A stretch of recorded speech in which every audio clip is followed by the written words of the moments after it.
Со 7 транспортни возила беа донесени пред околу 1 час вкупно 37 обвинети во случајот познат како Диво населје за настаните од 9 и 10 мај минатата година. Според моите информации, судењето треба денеска да продолжи конечно прво рочиште по спојувањето на двата обвинителни акти, оној од Диво населје и подоцна тој што му се приклучи, односно по соединувањето на двата обвинителни акти со оние помагателите жители од населбата Диво населје.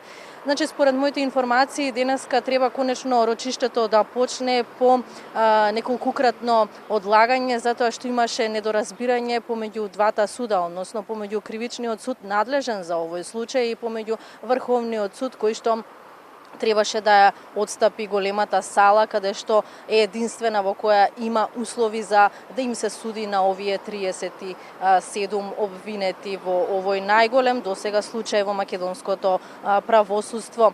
Минатото рочиште, иако сите очекувавме дека треба да почне, меѓутоа судската полиција од Врховниот суд не ги пушти новинарите, невладините организации и бранителите на обвинетите да поминат преку ходникот и преку скалите за да дојдат до големата сала на Врховниот суд, каде што беа веќе донесени и сместени сите обвинети, затоа што според владината одлука за отстапување на големата сала на Врховниот суд на Кривичниот суд била дадена на користење само големата сала, меѓутоа не бил предвиден и патот по кој што треба да се движат самите бранители и новинарите.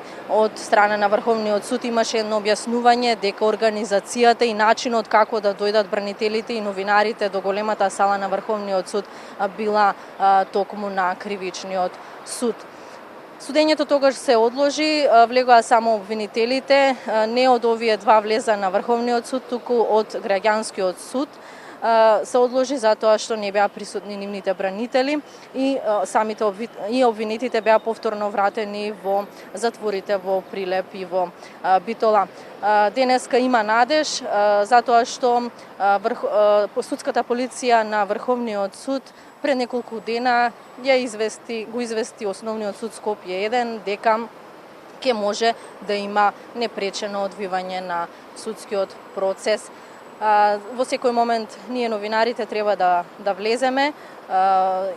Тука не чека еден поголем претрес. Нашите мобилни телефони, како и секое судско рочиште, ќе ни бидат одземени, па така со повеќе детали во некое мое следно излегување на некоја поголема пауза од ова рочиште. Обвинети се вкупно 37, како што кажав, за кривично дело тероризам и терористичка организација.